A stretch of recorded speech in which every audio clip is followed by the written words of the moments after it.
Pai cedo hoje, tá vendo? Papai, olha. Primeira carta de Timóteo, capítulo 2, versículo 9 em diante, nos diz assim: da mesma sorte que as mulheres em traje decente se ataviem com modéstia e bom senso, não com cabeleira frisada e com ouro, ou pérolas, ou vestuário dispendioso, porém com boas obras, como é próprio às mulheres que professam ser piedosas. A mulher aprende em silêncio, com toda a submissão. E não permita que a mulher ensine, nem exerça a autoridade de homem. Esteja, porém, em silêncio. Porque primeiro foi formado Adão, depois Eva. E Adão não foi iludido, mas a mulher, sendo enganada, caiu em transgressão. Todavia será preservada através da sua missão de mãe, se ela permanecer em fé e amor e santificação, com bom senso. Vamos orar? Deus santo e bendito, louvado seja o teu nome, Senhor. Que privilégio é podermos estar reunidos na tua casa, buscarmos ao Senhor em oração, em atendermos ao teu chamado para a adoração, mas também, Senhor, nos assentarmos para ouvir a sua voz. Por isso, Senhor, acalma nossos corações nesse momento, Senhor. Tira de nós toda e qualquer preocupação, angústia, tudo aquilo, Senhor, que nos afasta desse lugar. Ajuda-nos, ó Senhor, a termos os nossos pensamentos presos ao Senhor. Ajuda-nos, ó Senhor, a termos a nossa mente iluminada pelo Senhor, para que possamos entender a tua palavra com clareza. Mas dá-nos, Senhor, também um coração ensinável, que esteja disposto não só a ver e entender, mas também a acatar toda a sua vontade expressa na sua palavra. Faz-nos submissos a ti, Senhor. É assim que nós te oramos, no nome santo de Jesus Cristo. Amém. Irmãos, a tensão entre obediência a Deus e conformidade cultural não é uma coisa nova, pelo contrário, é uma coisa bem antiga. Envolve dilemas éticos, envolve às vezes revoltas, transformações sociais, transformações da própria igreja. A Bíblia está recheada de narrativas históricas, narrativas inclusive literárias, que nos mostram justamente esse conflito entre adaptar-se à cultura ou ser contra a cultura. As normas do mundo, meus irmãos, elas mudam, elas se adaptam à medida que os homens vão caminhando. A história do mundo, ela vai funcionando sempre em progressão. Mas a pergunta que nós fazemos é se nós sempre vamos caminhar de acordo com as Escrituras, conservando a vontade do Senhor, ou se existem alguns princípios que nós podemos negociar e aí, consequentemente, avançar em direção, na mesma direção que a cultura está sendo direcionada. Quando nós olhamos a igreja evangélica brasileira e olhamos os cultos que estão sendo prestados nas nossas igrejas hoje, nós vemos como a igreja brasileira tem respondido a isso. Em geral, a resposta da igreja brasileira é de uma adequação cultural. É de alguma forma evoluir junto com a evolução da cultura. Daí você vai encontrar em igreja, meus irmãos, expressões do tipo púlpito cheio de luzes coloridas, gelo seco, fumaça por tudo quanto é lado, as pessoas vestidas com a última moda, roupas caríssimas, evoluções que mais parecem teatrais, pessoas se ajoelhando, levantando as mãos, fechando os olhos, expressões que parecem ser de profunda piedade. Nós vamos ver praticamente uma euforia sendo estabelecida nessas igrejas, com a arte sendo expressada em várias maneiras, performances coreográficas com dançarinas, bailarinos e coisas do tipo. Vemos uma plateia, meus irmãos, desfocada de Deus, mas focada no espetáculo, vendo um espetáculo sendo apresentado e por sempre, no final, um aplauso, que é isso que artistas sempre esperam e merecem depois de uma apresentação. Às vezes não é tão estrambólico assim, às vezes é um pouco mais sutil. Às vezes é um povo que vem para a igreja, membros de igreja, comparece ao culto, mas como uma espécie de rotina social, e vem se vestindo e se portando como sendo os superiores a todos, ostentando a sua vida, ostentando a sua riqueza, mostrando o seu status social, que ao invés de se tornar um encontro com Deus vivo, às vezes a igreja se torna basicamente um desfile de modas, cada um com a roupa diferente. E quando é casamento, então, aí nem se fala. Aí cada um que mostra a roupa mais interessante, mais evoluída possível, mais mais cara possível e assim por diante. Essa cultura que nós vivemos, meus irmãos, que aparenta muito mais do que é, uma cultura que foca muito mais na aparência do que em ser, uma cultura, meus irmãos, que foca muito mais na apresentação do que na essência, às vezes tem influenciado, e por que não dizer, quase sempre tem influenciado a igreja evangélica brasileira. A pergunta que nós fazemos, meus irmãos, é se nós estamos dispostos a caminhar juntamente com essas igrejas e também abraçarmos a cultura e trazermos para a nossa realidade, dizendo que tudo isso é relativo e que eu preciso, na verdade, não ser aquele povo estranho, esquisito, com roupa velha e antiga e com as pernas cabeludas e os cabelos desgrenhados, ou se eu preciso, de alguma forma, me adaptar a essa cultura, ou se de alguma maneira eu preciso também olhar como é que o Senhor requer na sua palavra. O verdadeiro teste da obediência, meus irmãos, em especial a obediência ao Senhor, não se dá quando nós fazemos aquilo que nós desejamos que Ele mandou, mas se dá exatamente quando nós suprimimos a nossa própria vontade para cumprir a ordem que Ele deu. Esse é o verdadeiro teste de obediência. E o apóstolo Paulo, meus irmãos, está dando instruções dificílimas no texto que nós acabamos de ler. Mas dentro dessas instruções dificílimas, nós encontramos novamente esse embate entre cultura e o que Deus está mandando. E de novo, nós somos agora desafiados a pensar: se eu serei submisso à vontade de Deus e obediente, mesmo quando todo mundo está dizendo o contrário, ou se eu vou tentar dar um jeitinho no texto para que as coisas aconteçam do jeito que eu acho que deveriam acontecer. O apóstolo Paulo está escrevendo essa primeira carta a Timóteo, que consta entre as cartas pastorais. São instruções que Paulo deu tanto a Timóteo como a Tito, de como conduzir a igreja do Senhor. Timóteo, na época, era pastor em Éfeso. Lembre-se que Paulo tinha alertado que a igreja de Éfeso ia sofrer com falsos mestres. E isso não foi um alerta vazio, pelo contrário. Timóteo está enfrentando problemas nessa área aqui.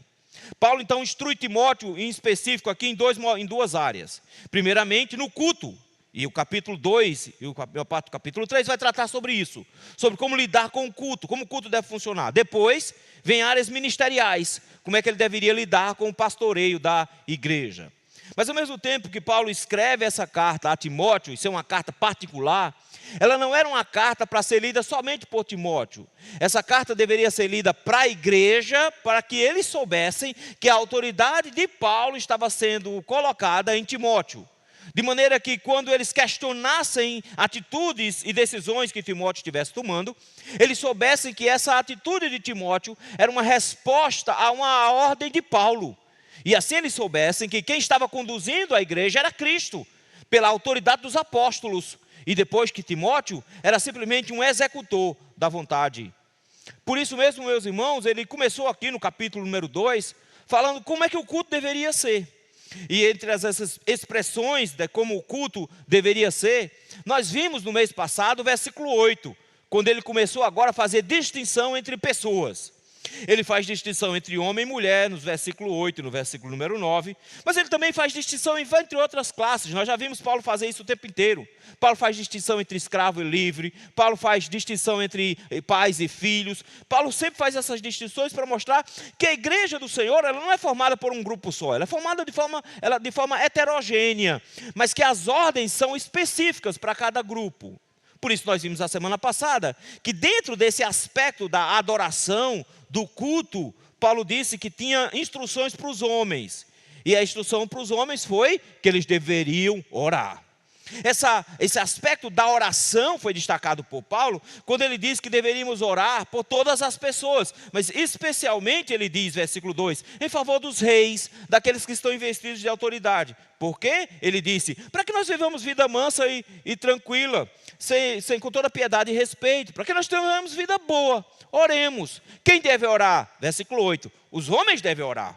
Ele coloca os homens numa posição de liderança da igreja, notaram? Os homens são líderes da igreja, e quem tem que conduzir o grupo de oração da igreja? Os homens conduzem a oração da igreja.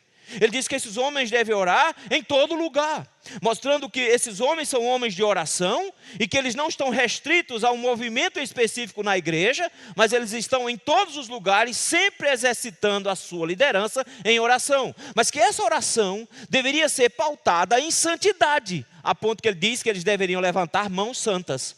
Não é orar sempre com mãos levantadas, mas é apresentar sempre mãos santas quando oram.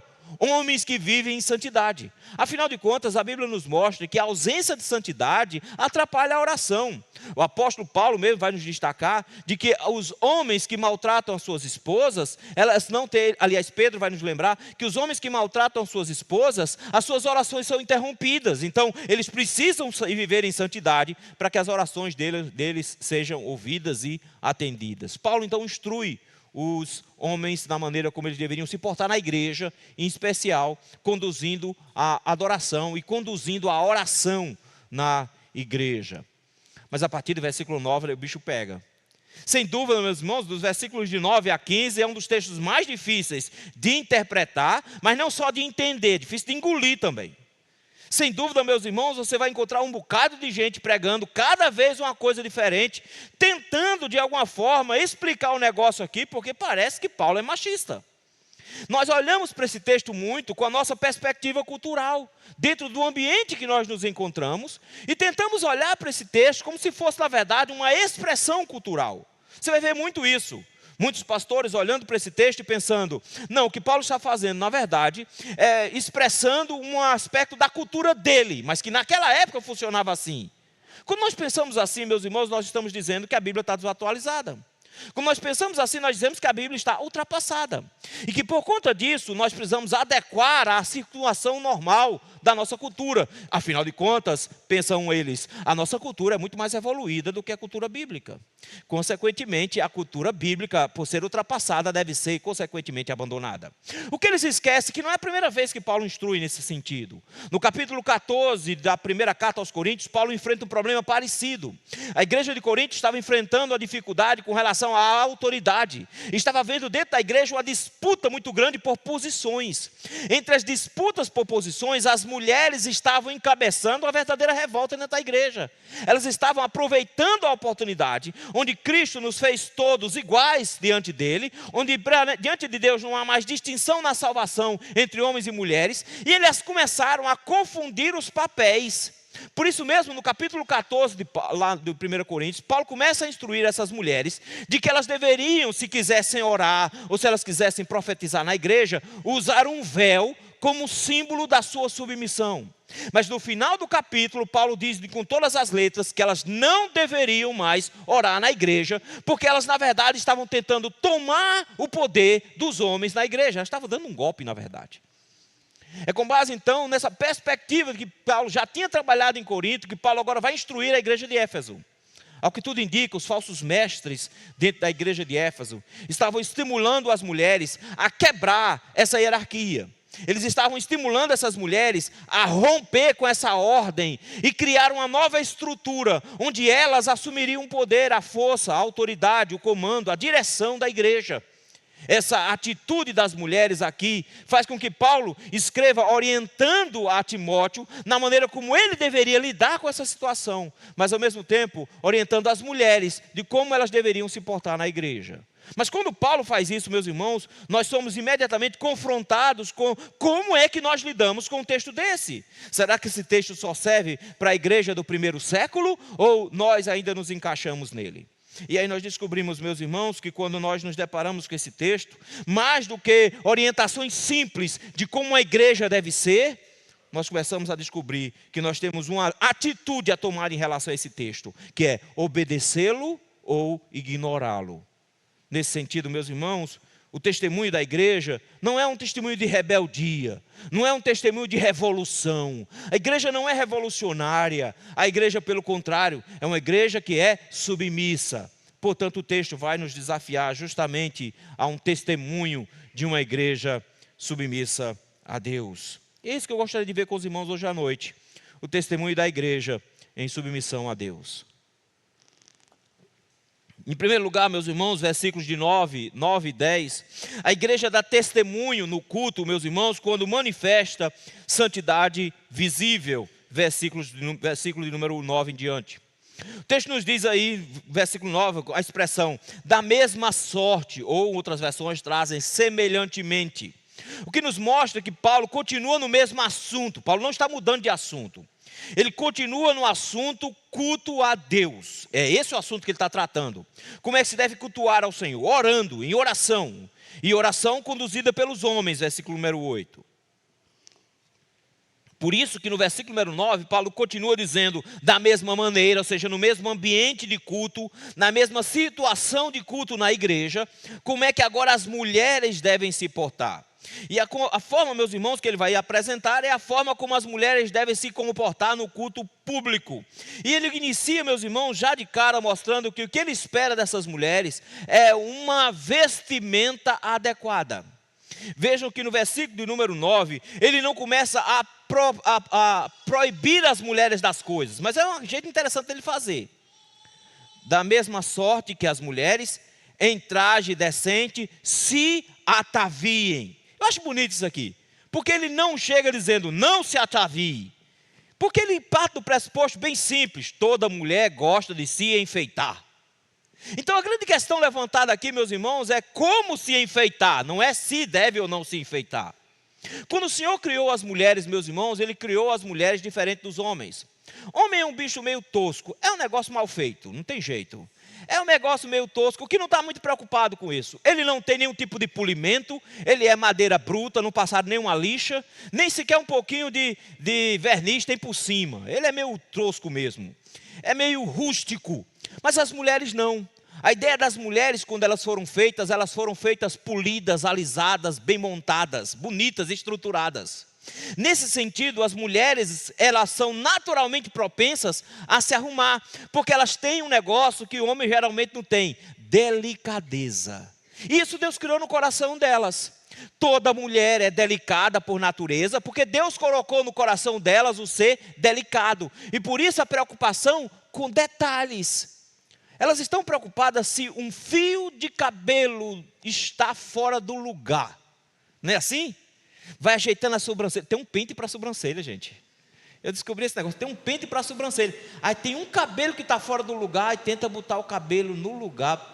Gente, tem que estar pelo menos a 30 centímetros para ver esse negócio. Mas tem que botar pertinho. Se não ficar, arranca esse cabelo, porque é melhor do que ele ficar assanhado. Não é? Os homens, meu Deus do céu. A sobrancelha parece uma estaturana, mas tudo bem. A gente não liga para isso. Mas as mulheres são delicadas. Paulo não diz, parem de ser delicadas, porque foi Deus que as criou assim. Por isso que ele diz, continuem sendo delicadas, continuem atentas aos detalhes, por isso continuem se enfeitando. Não tem problema nenhum com isso. Mas olha como é que ele coloca. Elas se ataviem em traje decente, com modéstia e bom senso. Paulo começa, meus irmãos, com 3 expressões diretas aqui, de como as mulheres devem se vestir. Primeiramente ele diz, em traje decente. A expressão aqui de traje decente traz a ideia de pudor. Ele está dizendo que elas possam se vestir de maneira pudorada. Diz respeito, meus irmãos, a não perder a capacidade de sentir vergonha em se expor. É interessante porque essa ideia de expor a pele é na verdade uma ideia aprendida, não é natural em nós. Quanto mais se expõe da pele, mais se acostuma com a exposição da pele. E aí a grande pergunta que as mulheres têm feito hoje é: quanto de pele eu posso expor sem que eu me torne vulgar? Veja que pergunta louca. Quanto de pele eu posso expor até o ponto que eu vou me tornar agora vulgar e não mais modesta? Mas a palavra de Deus prova exatamente o oposto. Paulo diz, as roupas das mulheres têm que ser roupas modestas, têm que ser trajes decentes. Primeira coisa que Paulo se preocupa com a forma como as mulheres devem se vestir é justamente com a indecência, com a falta de pudor, com a falta de vergonha, literalmente aqui. Porque essa vergonha, meus irmãos, não é uma coisa que foi implementada culturalmente, porque a nossa cultura é justamente de tirar a roupa. Todo mundo que vem do interior, quando chega na capital do Recife, uma das primeiras coisas que os rapazes falam comigo é: as mulheres daqui andam praticamente nuas. Por quê? Porque é praia. Ou seja, nós achamos que a cultura define o tamanho da roupa, mas não é isso que o texto está dizendo. O texto está dizendo que o tamanho da roupa é medido pelo Senhor, porque roupa não foi feita para valorizar o corpo, roupa foi feita para esconder a vergonha do corpo. Lá em Gênesis capítulo 3, assim que o homem e a mulher pecam, a primeira coisa que eles enxergam é que eles estão nus. E o texto nos diz que eles procuraram com folhas esconder a sua nudez, mas era inútil, não funcionava. Mas o final do capítulo 3 diz que é Deus quem faz roupas para os homens. Deus não fica dizendo para eles: deixa de besteira, criei vocês tudo nu, já vi vocês tudo nu, não tem problema nenhum em ficar nu. Eles: não, vocês precisam se cobrir. E é Ele que faz roupas adequadas, duráveis para cobrir. A roupa está lá como primeira finalidade para manter a decência. Para manter a decência. Decotes prolongados, rasgões em saias, roupas coladas, transparências excessivas. Tudo isso, meus irmãos, é para provocar a sensualidade. E Paulo está preocupado aqui com mulheres sensuais na igreja. Ele diz: a sensualidade, ela é típica para mulheres do mundo, para ímpios, mas para a igreja de Cristo, não. A sensualidade da mulher, ela está reservada para uma única pessoa em sua vida, para o seu marido. Para o marido ela pode arrebentar, pode ser a sedutora. Para o marido ela pode vestir-se do jeito que ela bem entender, ou nem se vestir. Mas no final das contas, para o mundo, para as pessoas, ela precisa manter traje decente. Traje decente. Por isso Paulo começa dizendo: se ataviem, podem se ataviar, mas em primeiro lugar, de forma decente. Não só de forma decente, se atavie com modéstia. E modéstia, meus irmãos, é um negócio fantástico aqui, porque traz agora a ideia de ostentação. Na verdade, naquela época, na época de Paulo, as mulheres se vestiam quase nuas também. Elas se vestiam com roupas sempre transparentes, finas, e não tinha muito esse negócio de roupa de baixo, então ficava as coisas muito evidentes. Mas principalmente elas se vestiam exagerando nos custos. Os vestidos, meus irmãos, eram caríssimos, eram verdadeiras fortunas. Cores específicas eram muito difíceis de encontrar, como púrpura, que era feito com base em uma tinta de um molusco, difícil de encontrar. Uma mulher que tinha um vestido púrpura era a riqueza em pessoa. Então, de alguma forma, Paulo está dizendo: quando vocês forem se vestir, não pensem em ostentar riqueza quando vocês se vestem. Isso aqui é de uma preocupação interessante, meus irmãos, porque Paulo está dizendo: não é onde você compra a sua roupa, é o logotipo dela que importa quando você quer expor. Paulo está dizendo: procure se vestir de maneira simples, mas não desleixada. Mas se vista de tal maneira que você não se vista para humilhar as outras. Para quando não chegar na igreja, não mostrar que você tem um terno da Armani, enquanto o irmão está lá com roupa da Shein. A ideia dele é: não humilhe. Notou? Paulo diz: vista-se com compostura, com modéstia, vista-se sem querer ostentar. Isso aqui, meus irmãos, era muito comum naquela época.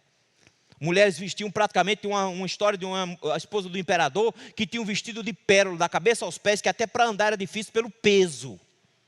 Mas a ideia era: quanto mais caro o vestido, mais importante a mulher era. Paulo não está dizendo: não vista a roupa da moda. Paulo está dizendo: não vista a roupa cara da moda para humilhar as outras. Mas é interessante isso, porque muitas vezes as pessoas se vestem não porque estão se sentindo confortáveis, mas elas se vestem porque elas querem provar para os outros que são melhores do que as outras. Se vestem, na verdade, para humilhar. Se vestem para dizer que são especiais. Às vezes dizem: não, eu me visto para o meu marido. O marido nem deu opinião na roupa. Se vestiu para as outras mulheres ficarem invejando a roupa delas. Paulo diz: não faça assim. Quando for se vestir, primeiro, um traje decente. Não venham com roupa sensual. Não venham com roupas provocativas. Segundo lugar, se vista com modéstia. Não para ostentar que você tem riqueza e coisa desse tipo. Além disso, Paulo disse: se vista com bom senso. E bom senso, meus irmãos, é fantástico. Se vista com planejamento, com esperteza, com clareza de raciocínio.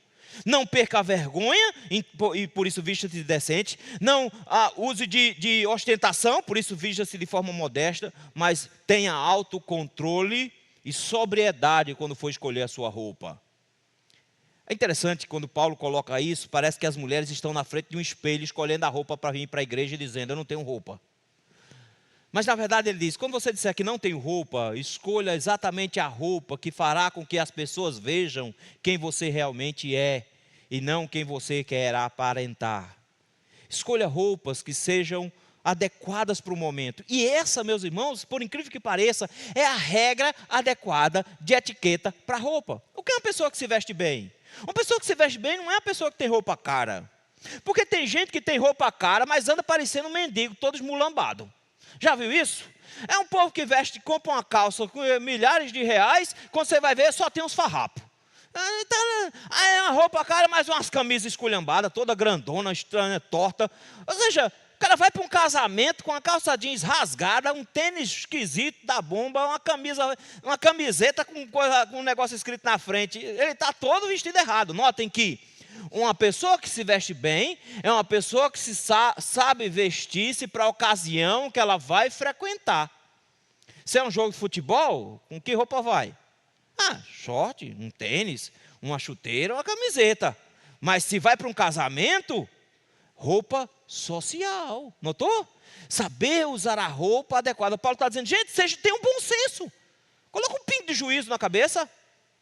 Paulo está dizendo que as circunstâncias têm roupas diferentes. Mas o crente se veste como se fosse para o shopping. E as pessoas acham que isso é bobagem. Paulo diz, não, minha filha, tenha um bom senso na hora de se vestir. Se vista de maneira elegante e apropriada para o momento. Que momento? O momento do culto é o momento mais especial e de reverência que nós temos em nossa vida. Se você hoje fosse convidada ou convidado para estar amanhã na presença do governador, lá no Palácio das Princesas, uma audiência diretamente com ele, e você fosse convidada para uma audiência especial, onde estariam pessoas selecionadas para estar na frente dele, você botava o quê? Chinela havaiana? Camisa de candidato? Era isso que você ia vestir? Aquela roupa da faxina lá de casa? Era essa a roupa que você ia botar? Não, que roupa você ia escolher? A mais séria que você tivesse, a mais elegante que você tivesse, de repente um terninho, uma coisa do tipo. Com certeza ia caber aqui um salto alto, um bico fino, um negócio elegante, um vestido muito bem organizado. Eles vista-se para estar numa ocasião especial. E que momento é mais especial do que encontrar o Rei dos Reis? No culto nós encontramos o Senhor. Paulo diz, crie juízo. Se vistam de forma adequada. Mas Paulo vai fazer questão de, no final do versículo 9, destacar quais eram os pontos da ostentação que fazia com que essas mulheres se vestissem de forma inadequada. Ele agora vai ter uma proibição, está vendo?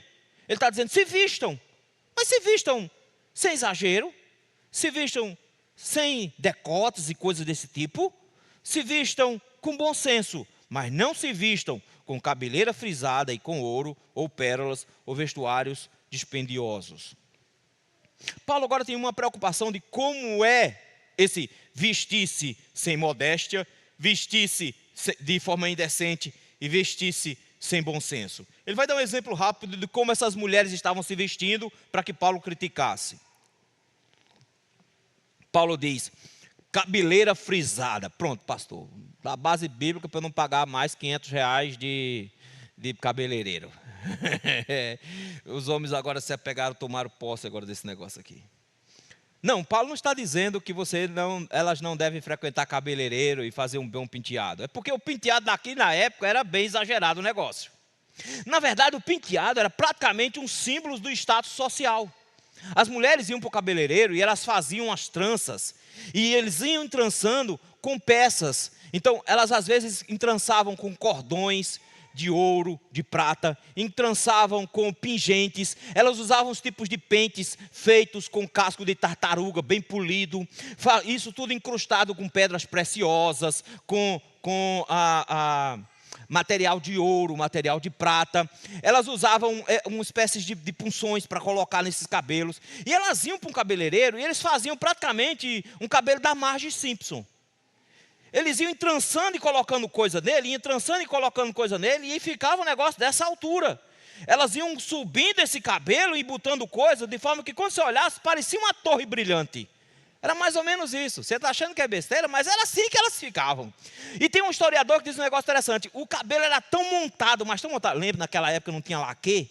Então elas faziam esse negócio tudo preso, entrançado, ia fazendo a trança e enfiando essas coisas dentro. Elas não conseguiam nem dormir. Dormia sentada. Porque se dormisse deitado, desmanchava o cabelo era caro. E no outro dia elas tinham que sair com o cabelo montado. Já viu alguém fazendo isso? Colocando essas coisas no cabelo, touca, esse negócio, para sair no outro dia com o cabelo arrumado. Passa 15 dias sem lavar o cabelo, porque fez chapinha. Aí Paulo faz, é desse jeito. Elas faziam o cabelo para o cabelo ficar armado, com todos aqueles aparatos em cima. Quanto maior o cabelo, mais arrumado o cabelo, com mais coisas no cabelo, mais chique essa mulher era, mais rica ela era. Elas mostravam quanto dinheiro tinham no penteado que elas tinham. Paulo diz, não, minhas irmãs, não com frisado ou com tranças no cabelo, não com ouro, está vendo? Ele está dizendo que não é para usar nada de ouro. Não, é porque elas empurravam ouro no cabelo, empurravam joia por tudo quanto era canto. A mulher ficava parecendo uma exposição de obra de arte. Era pendurada por tudo quanto é canto. Elas tinham os brincos, mas não era só brinco. Botava brinco na orelha toda, botava brinco que prendia no nariz, botava vários tipos de pendentes no pescoço, e ficava parecendo uma cigana. Paulo diz, não, minhas irmãs, não é assim que as coisas acontecem. Não com ouro, a ideia de pérolas, porque pérola é difícil de encontrar naquela época. Pérola, depois que os chineses resolveram fazer pérola, o negócio ficou barato. Mas naquela época era difícil, porque, primeiro, pérola grande, era difícil de encontrar. Segundo, uma pérola redonda, era muito difícil de encontrar, porque as pérolas tinham os formatos tortos. Só ficaram redondas direitinho depois dos chineses, porque colocavam umas bolinhas de plástico lá dentro, aí já fica redondinha. Mas era difícil. Por isso que Jesus vai usar a parábola dizendo que quando alguém encontra uma pérola de grande valor, seja uma pedra grande, bem redondinha, vendia tudo que tinha e comprava pérola, porque valia realmente uma fortuna. Paulo diz, não fica mostrando seu colar de pérolas caro, não. Não fica mostrando, não. Por isso, versículo 9, ele fala de vestuário dispendioso. Roupa cara, está vendo? Notou que ele está falando exatamente o que ele colocou lá em cima? Ele está dizendo, no que diz respeito a traje decente, vocês deveriam se preocupar com o tipo de roupa que vocês vestem para vocês não serem sensuais. Segundo lugar, no que diz respeito à modéstia, vocês deveriam ter cuidado com esses cabelos que vocês usam, que são na verdade verdadeiras apoteoses, parece um carro alegórico de rico. Você não pode estar usando isso. Além disso, quando ele fala de bom senso, ele diz, não pode ter esse vestiário dispendioso, isso é falta de modéstia. Paulo está dizendo, vocês não deveriam se comportar assim. Pelo contrário, qual é a beleza da mulher? Versículo número 10. Paulo diz, o que é que eu quero ver em vocês? Não essas mulheres extravagantes, se vestindo para provocar, querendo mostrar riqueza em cada objeto, cada coisa que tem pendurada no corpo. O que é que elas têm que mostrar? Porém, com boas obras, como é próprio de as mulheres que professam, que anunciam serem piedosas.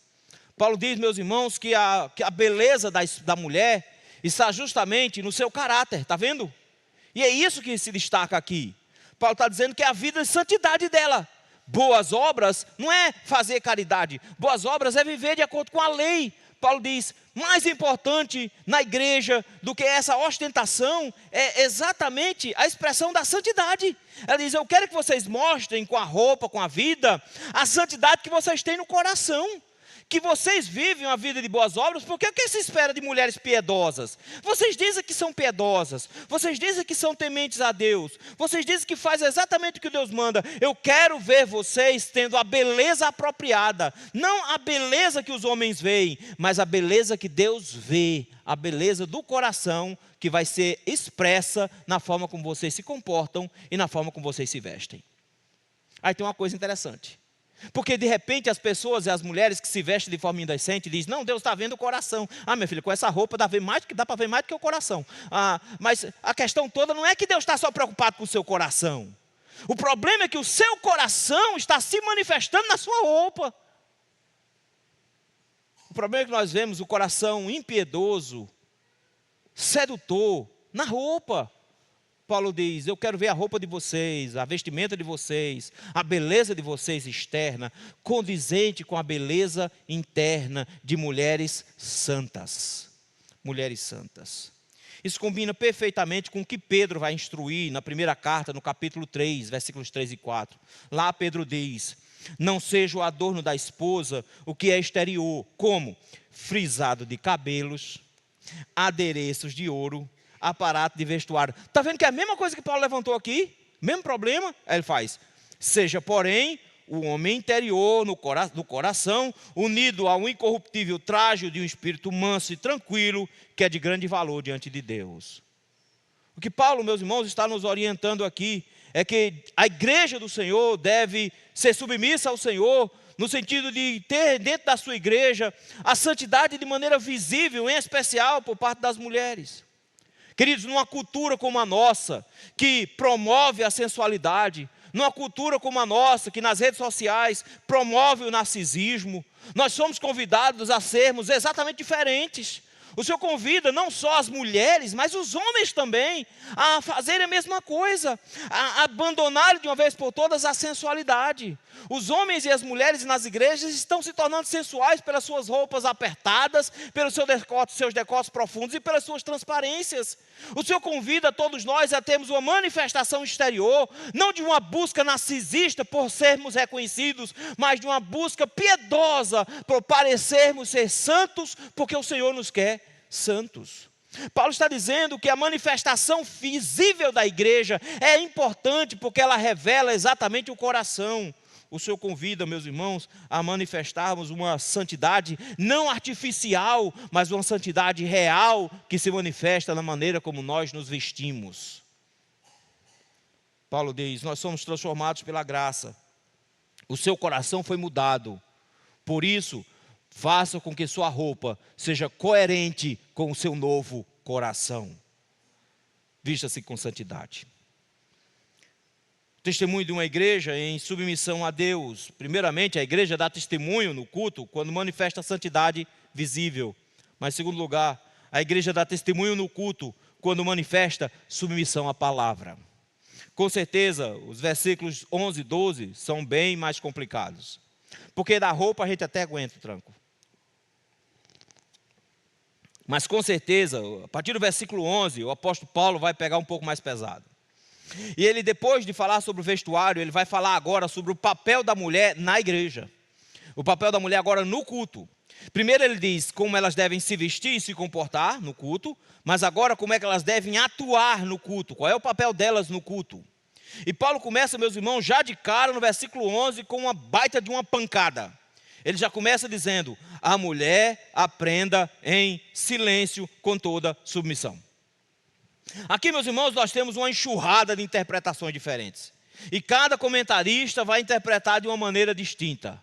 E um grupo vai dizer que, literalmente, o que o texto está dizendo é que a mulher não pode dar nem um pio na igreja.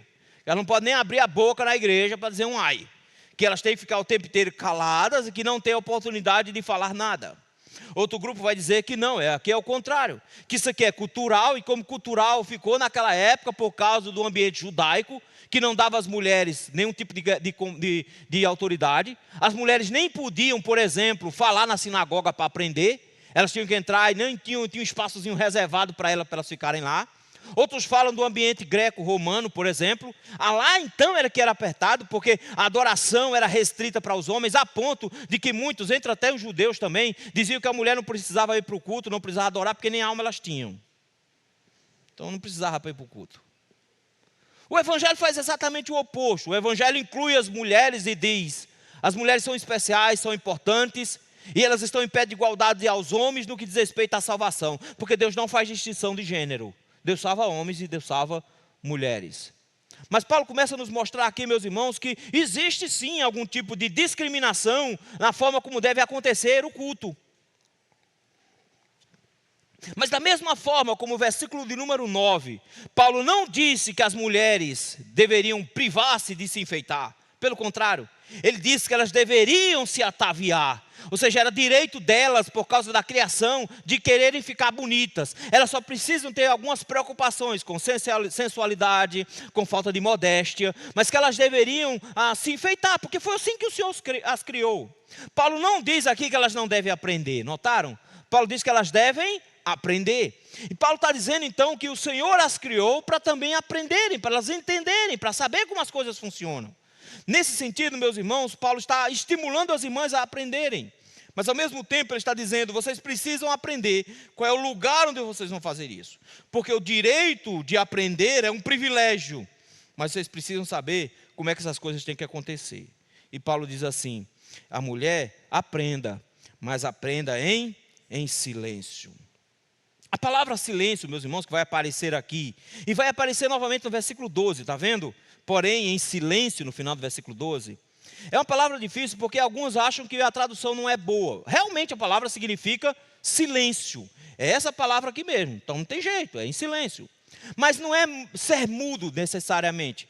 Porque a palavra que é traduzida aqui por silêncio é a mesma palavra que foi traduzida no versículo 2 com vida tranquila e mansa. Está vendo lá a palavra, aquela ideia de tranquila? É a mesma palavra aqui. É a ideia de viver, meus irmãos, de aprender como alguém que... tem um comentarista, aliás, um dicionário de um camarada chamado James Strong. Ele traz uma tradução interessante sobre essa palavra.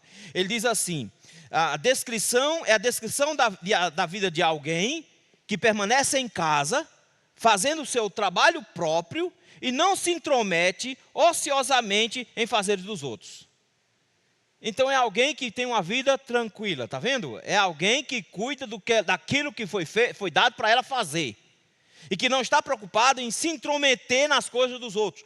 Quando Paulo está dizendo que quer que a mulher aprenda em silêncio, ele está dizendo que a mulher deve encontrar o seu lugar na igreja e não querer sair desse lugar para assumir outro lugar na igreja. Como assim? Onde é que Paulo quer chegar com isso? Versículo seguinte, versículo número 12.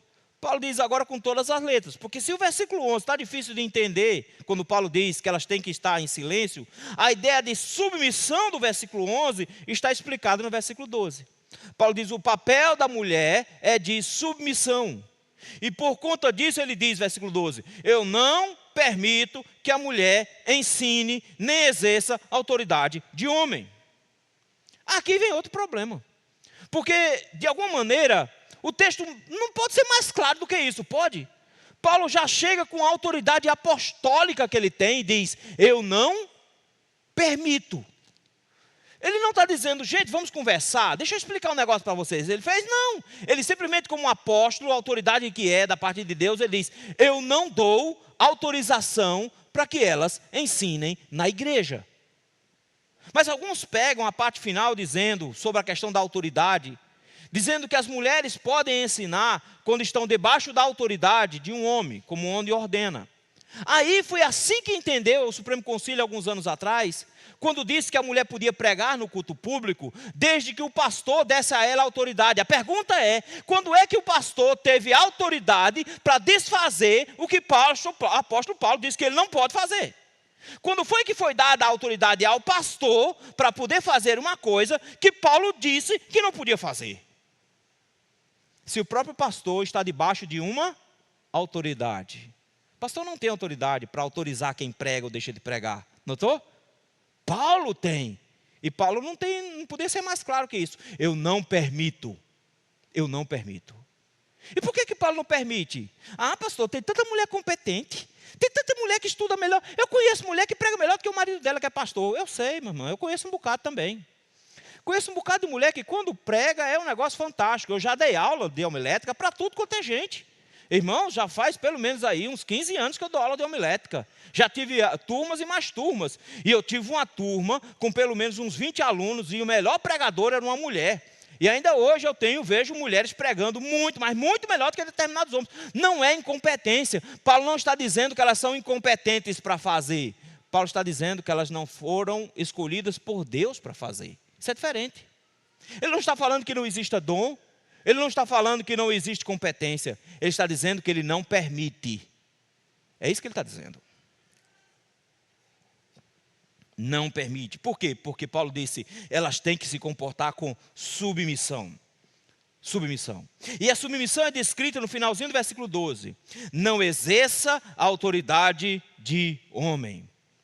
Irmãos, o que Paulo começa a nos mostrar aqui, que essa proibição de ensinar, é porque toda vez que ela se coloca à frente para ensinar, ela está, na verdade, exercendo autoridade sobre todos os presentes. E ao exercer a autoridade sobre os presentes, ela subverte a ordem do próprio Deus, exercendo autoridade sobre os homens. E Paulo diz, e na igreja de Cristo, a autoridade que Deus escolheu para liderar a igreja de Cristo, foi uma autoridade masculina. Porque eles são mais competentes? Não, porque Deus quis que fossem eles. Porque foi esse o papel que Deus os fez. Deus os fez como liderança. Agora deixa eu dizer um negócio para vocês. Sabe quem tem mais feliz com o movimento feminista? Os homens. Os homens são os maiores fãs, principalmente homens sem vergonha. São os maiores fãs do movimento feminista. Lá vai os meninos fazendo mais um corte. O motivo é simples. O feminismo transforma mulheres em tudo o que um homem sem caráter quer. Uma mulher que está liberada para fazer sexo na hora que ela bem entende. O que é que mais os homens quiseram no passado? Isso! Exatamente isso! A liberdade sexual não é uma luta feminina, porque a castidade é que fazia com que elas se tornassem preciosas para o casamento, mas ao se liberarem, elas fizeram o sonho dos homens sem vergonha. Além disso, qual é o maior desejo dos homens? Que as pessoas façam as coisas por ele. E se eu coloco nas costas de uma mulher para tomar todas as decisões, eu não preciso decidir por nada, eu só vou curtir a vida. Mas o Senhor colocou os homens como liderança, exatamente como aqueles que vão tomar todas as decisões importantes e arcar com as consequências de suas decisões. Homens sem caráter são, acima de tudo, feministas. Nesse sentido, meus irmãos, Paulo diz, não foi assim que o Senhor nos criou, não é assim que nós temos que ser. Na igreja de Cristo, o Senhor, na verdade, nos ensina de que as mulheres têm um papel a desempenhar. E que o papel dessas mulheres é aprender, é crescerem espiritualmente. Mas crescerem espiritualmente não para ensinar, mas crescerem espiritualmente para continuarem desenvolvendo o seu papel dentro dos lugares onde o Senhor quer que elas exerçam. Então, meus irmãos, a coisa mais importante não é o que você quer fazer, a coisa mais importante é onde Deus quer que você trabalhe. Não é uma questão de o que você gostaria de fazer na igreja. O que o apóstolo Paulo está dizendo é importante, é o que Deus quer que você faça na igreja. Deus não quer que você exerça a autoridade de homens. Como eu falei, ao que tudo indica, os falsos mestres estavam estimulando as irmãs da igreja a romper com a autoridade dos homens. Mas por que isso era importante para eles, romper com a autoridade dos homens? Porque eles tinham facilidade com as mulheres, capítulo 3 de 2 Timóteo. Em capítulo 3, 2 Timóteo, Paulo fala desses homens maus que estavam se filtrando na igreja, de homens traidores que estavam, na verdade, corrompendo o povo de Deus, que Paulo disse que Timóteo deveria fugir deles.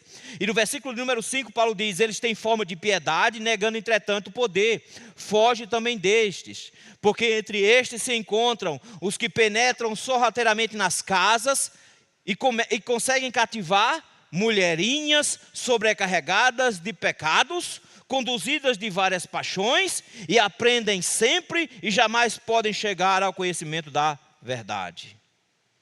Paulo diz, as mulheres da igreja de Éfeso estão sendo a porta de entrada da heresia na igreja. Elas estão aprendendo essas heresias, estão trazendo para a igreja, ensinando na igreja.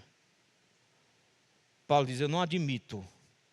Porque no final das contas, a ordem do Senhor é que elas deveriam estar dentro do lugar onde Deus as estabeleceu.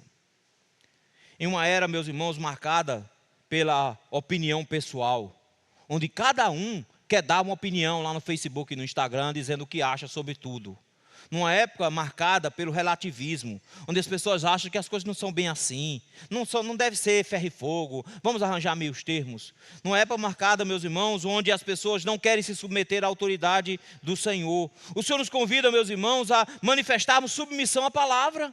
O Senhor nos convida a simplesmente entendermos de que quando o Senhor nos dá uma ordem, mesmo que eu ache que tinha um jeito melhor de fazer, eu me submeto porque o Senhor sabe como Ele quer a sua igreja. Quando ele estabeleceu a sua igreja, ele disse quem ele queria como liderança, e nesse momento Paulo deixa muito claro dizendo, as mulheres não devem exercer liderança na igreja, ponto final. Mas o grande teste aqui é se eu e você vamos colocar a nossa opinião, se eu e você vamos colocar o relativismo em voga, para tentar substituir a palavra de Deus, dando um jeitinho no texto. Não dá para dar um jeitinho no texto. O texto é muito claro. O texto exige de nós submissão. O teste, meus irmãos, que o Senhor nos faz hoje aqui no texto, é se nós vamos ou não nos submeter à palavra do Senhor. Se você aceita ou não a palavra do Senhor. Há alguns anos atrás, já preguei duas outras vezes nesse texto. Nas duas vezes eu fui confrontado na porta da igreja, espero que hoje não. Por isso eu já vou logo dando a resposta. Nas duas vezes vieram mulheres me confrontar dizendo, eu não concordo com o senhor. Eu digo, você não tem problema comigo, não é comigo que você não concorda com Paulo. Aliás, você não concorda com Cristo. Dê o seu jeito de chegar no céu, pega ele pelas aberturas e diz assim, o senhor está errado. O senhor fez errado quando escolheu a sua liderança. Porque o problema não é entender a ordem do Senhor. O problema é que é difícil de se submeter a ela. E o grande teste que o Senhor faz conosco hoje é se nós seremos uma igreja que dá testemunho de submissão. O testemunho da igreja em submissão, em primeiro lugar, é a igreja dá testemunho no culto quando manifesta a santidade visível. Em segundo lugar, a igreja dá testemunho no culto quando manifesta a submissão à palavra. Em último lugar, a igreja dá testemunho no culto quando manifesta fidelidade vocacional. Versículos 13 a 15. Versículos de número 13 a 15 serão a base teológica que Paulo dá para os versículos 11 e 12. Na verdade, quando se lê os versículos 11 e 12, muitos comentaristas, John Stott, por exemplo, vai dizer, é cultural. É daquela época, não se encaixa mais hoje. Não pode ser assim, ferro e fogo. As coisas mudaram. Mas Paulo não usa argumentos culturais. Paulo não está dizendo, é assim em todo canto, é assim que eu aprendi desde criança, é assim que a gente tem que ser. Paulo não usa esse tipo de argumento. O argumento de Paulo é teológico, por isso que a partir do versículo número 13, Paulo vai trazer dois argumentos teológicos. Um primeiro argumento teológico baseado na criação. Um segundo argumento teológico baseado na queda. Paulo toma os capítulos 2 e 3 de Gênesis e diz, aquilo ali é um padrão. Primeira coisa, Paulo denota que Adão e Eva eram reais. Eles não eram uma imaginação, figuras ilusórias, coisa do tipo. Eles não eram pessoas. Mas não só eram pessoas físicas, mas eles eram um padrão de como toda a humanidade funciona. De maneira que a forma como o Senhor fez com ele é a forma como Deus quer que aconteça sempre. E ele usa esses dois lugares aí no versículo número 13. Ele diz, por que as mulheres têm que aprender em silêncio? Por que as mulheres têm que ficar quietas lá? Aprender sem exercer a autoridade de homens. Por quê? Primeiro, Adão foi criado primeiro e depois foi criado Eva. Mas que argumento fraco, não é? E que tipo de argumento é esse?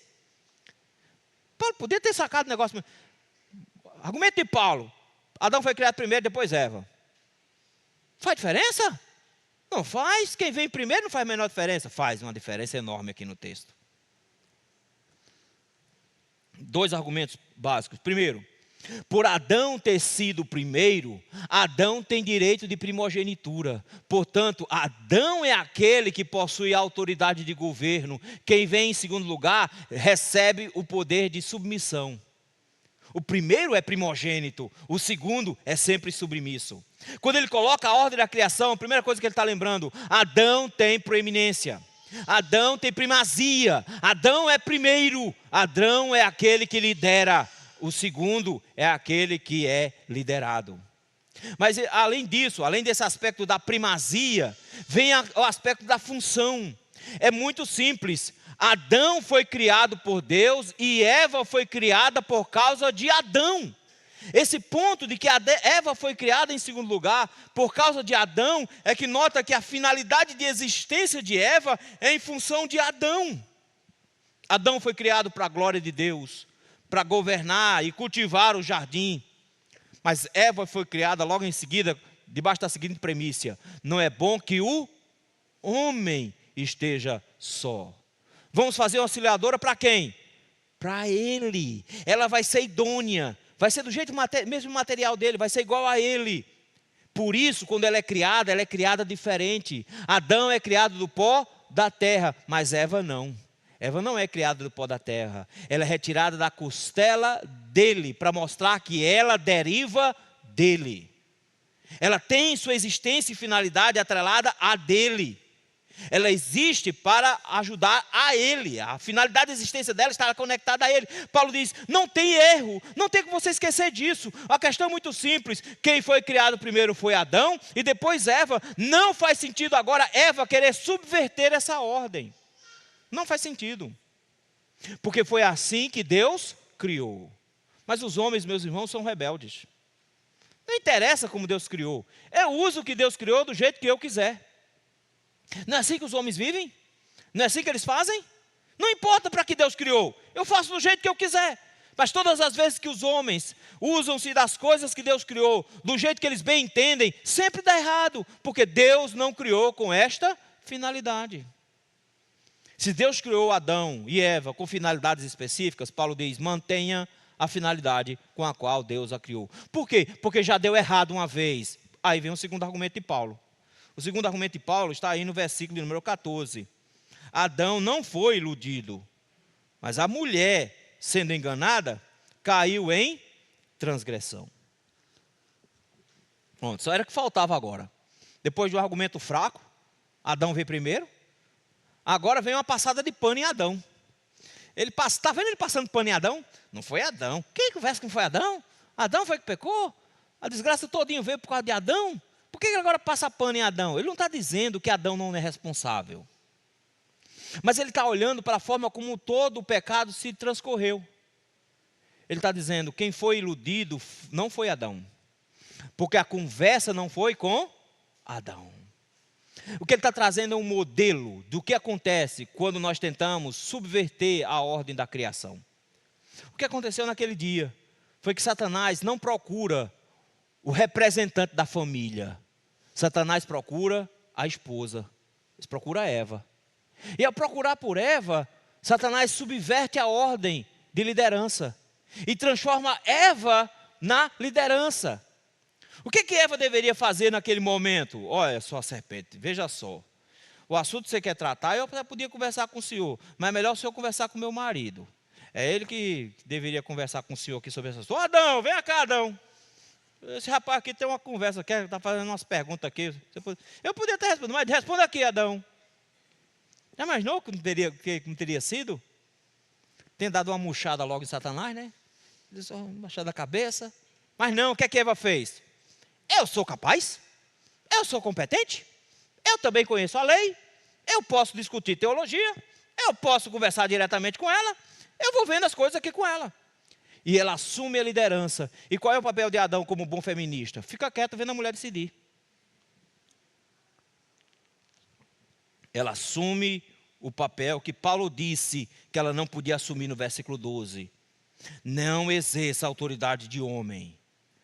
O que Eva estava fazendo na queda foi assumindo a autoridade de homem. E a pergunta de Paulo é, deu certo? Não, o que aconteceu é que ela foi iludida. E quando ela foi iludida, Adão comeu, não porque foi iludido. Adão comeu porque foi convencido por Eva. Ele está dizendo, a forma como se processou o pecado foi justamente por causa da inversão da maneira como o Senhor criou.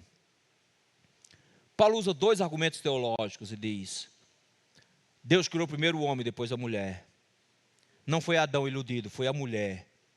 Esses dois pontos levam Paulo a dizer, vocês precisam compreender que Deus quer que vocês exerçam os seus papéis do jeito que Ele criou. Porque do contrário, a subversão dos papéis leva à destruição de tudo ao seu redor. Quando Adão e Eva trocaram de papéis, o pecado entrou no mundo e a desgraça se estabeleceu. Como é que resolve isso? Resolve-se isso no versículo número 15, que é bem complicadinho também. No versículo 15, Paulo vai explicar como é que se resolve a questão. Mas só que a forma como Paulo escreve, dá muito pano para a manga. Paulo escreve assim, todavia, será preservada através da sua missão de mãe. Eita, agora iniou. Porque quem não é mãe, faz como? Como é que funciona esse negócio de mãe? Ele está falando de Eva ainda? Dizendo que quem será preservada é Eva? Ou ele está falando das outras irmãs? O problema fica pior, porque aqui no texto em grego, o negócio muda de singular para o plural. Aí fica enhado ainda mais, que a gente não sabe se Paulo está falando de Eva ou está falando das outras mulheres. Na verdade, eu creio que Paulo está falando das outras mulheres. Mas Paulo está trazendo também Eva como modelo para essas mulheres.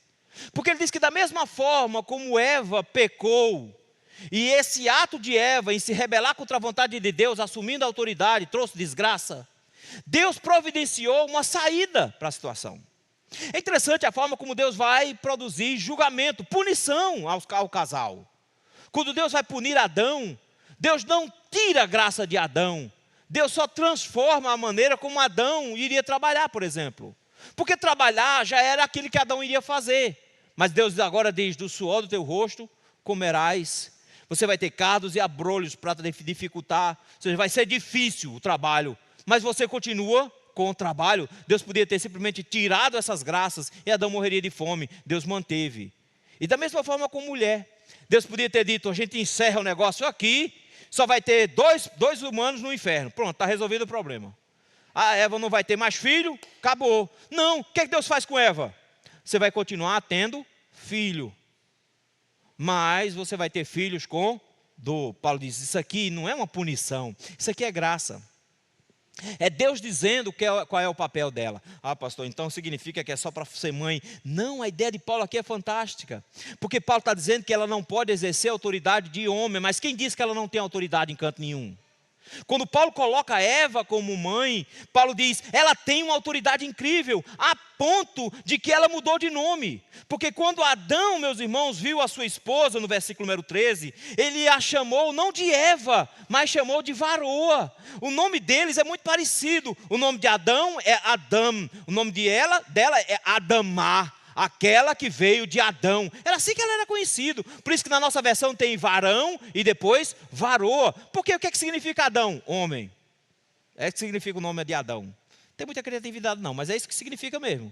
Então o que é que eles são? Eles são um derivado do outro. Até então, Eva era conhecida pela sua derivação. Ela veio de Adão. Mas depois da queda, Adão mudou o nome dela. Adão muda o nome dela porque não faz mais sentido ela estar conectada ao marido. Até o ponto que o Senhor vai dizer que a vontade dela agora seria submissa à vontade do seu marido. Mas o grande chamariz da história de Eva não está na submissão ao marido. Ele está noutra missão que ela possui. Ele diz, ela agora se chamará Eva. Porque será a mãe de todos os seres viventes. De todos os viventes. Ele diz, ela agora vai ser mãe. Paulo diz, ela tem uma missão insubstituível. Porque não nasce uma pessoa se não for de uma mãe. Não nasce. Não tem como ser diferente. Ela é que vai produzir vida. Irmãos, tem uma alma que surge dentro de um ventre. E é no ventre de uma mulher. Uma nova alma surge ali, se desenvolve enquanto pessoa. E sai dali alguém que tem a imagem e semelhança de Deus. A imagem e semelhança de Deus é reconstruída dentro de um ventre de uma mulher. Isso é uma missão fantástica. Paulo diz, vocês já têm uma função excepcional.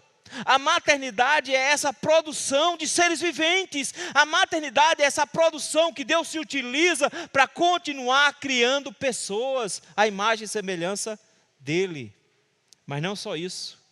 Ela agora tem a função de não exercendo a autoridade de homem, mas ensinar. Porque as crianças então agora são colocadas sob a autoridade dela. Elas exercem a autoridade sobre os seus filhos e instruem os seus filhos. Elas têm uma igreja mais importante do que o pastor. Elas têm os seus filhos como a base da sua igreja. Elas têm que ensinar aos seus filhos a andarem nos caminhos do Senhor.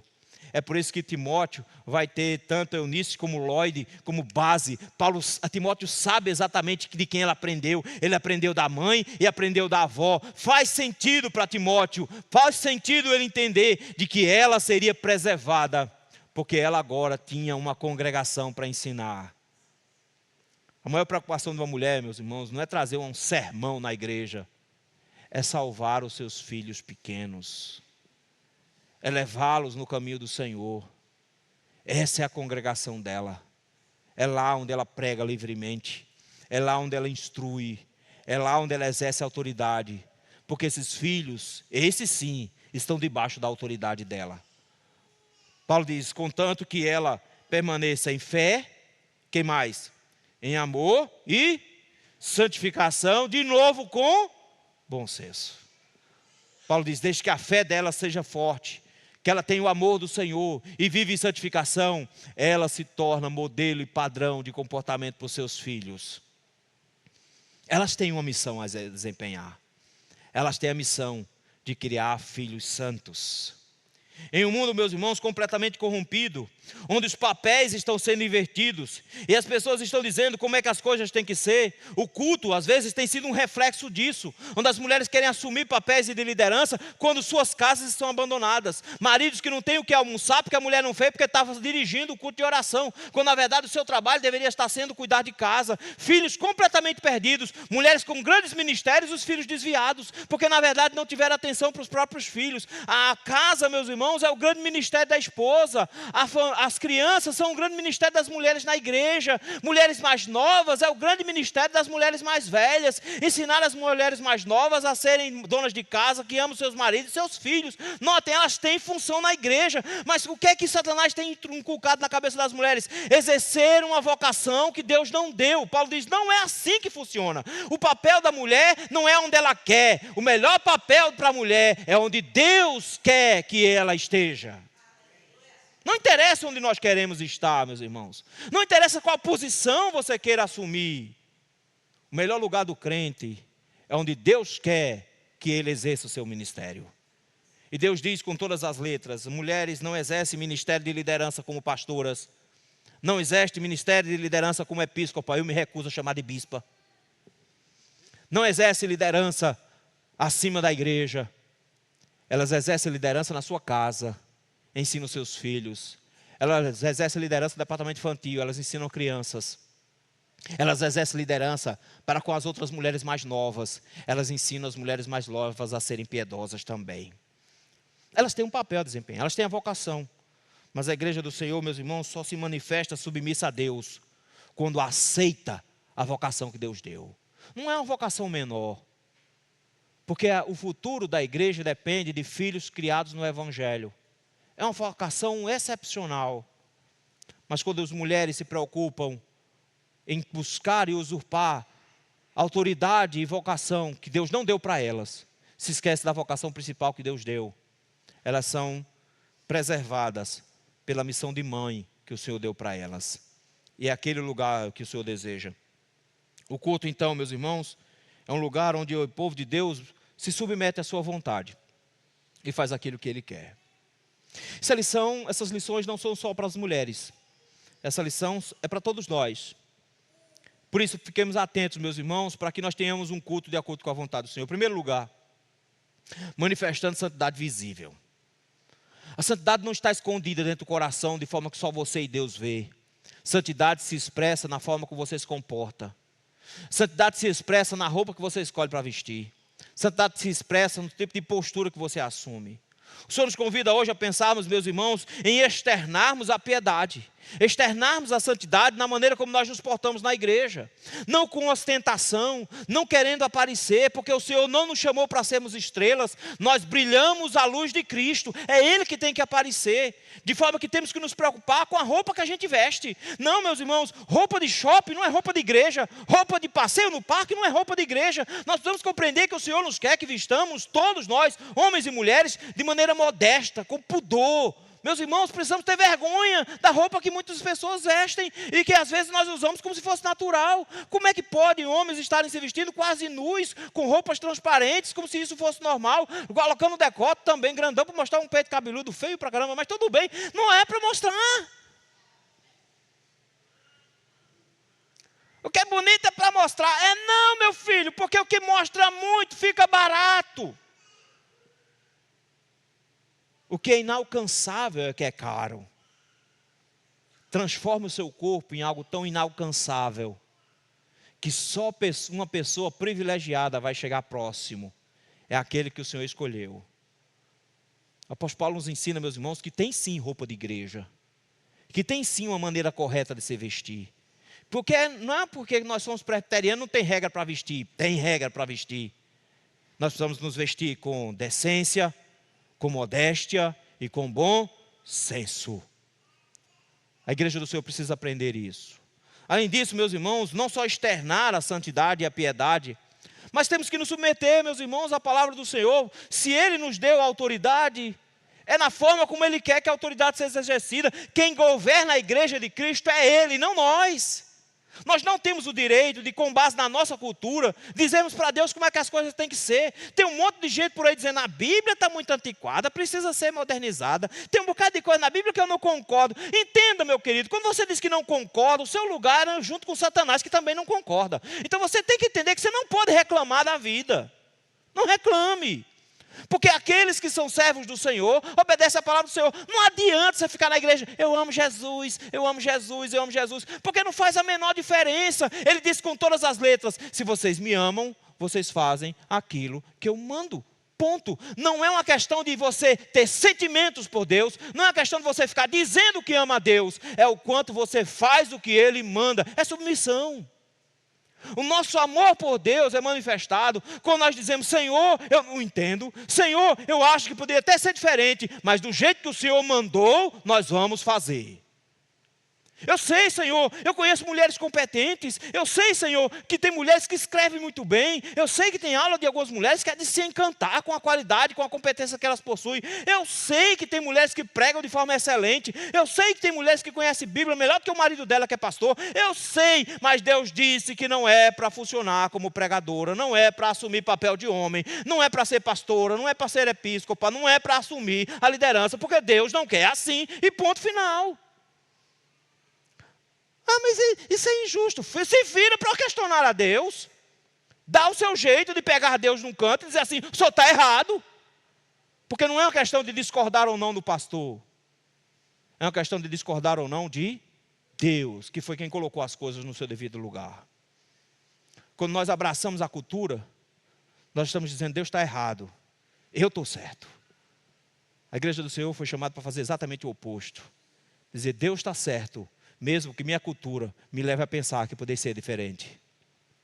E o motivo disso, meus irmãos, é justamente na última lição. O Senhor nos deu papéis a desempenhar. Está na hora da gente querer exercer um papel diferente. Está na hora da gente parar de querer fazer aquilo que Deus não mandou. Porque isso é rebeldia. Nós nos rebelamos contra Deus quando dizemos, Senhor, o Senhor me deu esse papel para fazer, mas é pequeno demais, eu não quero. Afinal de contas, grupo de oração, intercessão é um dom interessante, mas não dá certo porque ninguém vê. Ninguém nem sabe que eu orei. Eu vou ter que colocar pelo menos uma fotinha orando lá no Facebook para ver se o pessoal me vê orando, para ver que eu estou orando também. Não, por que nós queremos aparecer? Meus irmãos, o Senhor nos deu funções, e nas funções que o Senhor nos deu, nós devemos desempenhar com muita qualidade. O apóstolo Paulo nos diz que o Senhor nos deu dons diferentes. E dentre os dons diferentes, nós buscamos os melhores dons, mas o que no final das contas nós temos é que ter e exercer o dom que o Senhor nos deu. O talento que o Senhor te deu é aquele que você vai desenvolver. E as mulheres não têm que desejar, almejar uma posição diferente da posição que Deus deu. Porque Deus deu uma posição de honra, de glória, de especial interesse. O Senhor deu uma missão excepcional que ninguém na terra, não tem babá que te substitua em casa na criação dos seus filhos. Não tem pedagoga em escola, em crechinha, que vá substituir você na instrução dos seus filhos. Não tem nenhuma mulher no planeta que saiba criar os seus filhos como Deus colocou você para criar. Não abra mão disso para abraçar o que a cultura disse para você, que o seu lugar é longe da sua casa, que o seu lugar é longe dos seus filhos, que o seu lugar é fazendo qualquer outra coisa. Não abram mão daquilo que Deus colocou na sua mão para fazer. Não ache-se inferior, não permita que o mundo e Satanás diga que você é inferior por estar fazendo a vontade do Senhor. Faça a vontade de Deus, porque é lá que o Senhor te quer. O povo do Senhor precisa sentir prazer no lugar onde Deus o colocou, porque isso é sinal de submissão. O mundo está tentando moldar a igreja, está conseguindo. Moldando a igreja por meio da cultura, produzindo desejos humanos, contrários à vontade de Deus. uma igreja irreverente e desobediente, que faz o que acha certo, mas faz o que Deus não disse para ela fazer. O Senhor nos convida hoje, meus irmãos, a vivermos uma contracultura. Que quando o mundo inteiro fica dizendo, é assim que você tem que fazer, o Senhor nos convida hoje a dizer, eu vou fazer do jeito que Deus mandou os fazer. Eu posso até não entender. Alguns pontos eu posso até ter dificuldade. Mas a obediência é mais importante que qualquer coisa. Submissão a Deus é a única coisa que Ele espera da sua noiva. E é isso que nós temos que ter em nosso coração. Vamos orar pedindo misericórdia? Senhor, o mundo fica costurando em nossa cabeça, Senhor, instruções de como nós devemos lidar com a vontade do Senhor. Tem misericórdia de nós, Senhor. Porque a tentação de adequar, de falar de maneira que agrade algumas pessoas, que não escandalize ninguém, que não deixe ninguém chateado, com sensação de inferioridade, leva muitos pastores a negociar a tua palavra. Sua palavra é muito clara, não precisa de muita explicação. Ajuda-nos, ó Senhor, somente a baixarmos a cabeça diante da tua soberania. Ajuda-nos, ó meu Deus, a cultuarmos ao Senhor com decência, com ordem, como o Senhor prescreveu na sua palavra. Ajuda com nossa roupa e nosso comportamento, Senhor, para que manifeste corações santos, que é isso que o Senhor quer de nós. Ajuda-nos, ó meu Deus, a nos submetermos ao teu querer e fazermos aquilo que o Senhor quer e exercermos o nosso trabalho no lugar onde o Senhor nos colocou para trabalhar. Que façamos isso com alegria, porque o Senhor nos colocou para o trabalho. E não importa o lugar onde nosso Senhor nos colocou, serviremos ao Senhor da melhor maneira possível naquele lugar. Dá-nos um coração submisso, meu Deus. Essa é a nossa oração no nome santo de Jesus Cristo. Amém.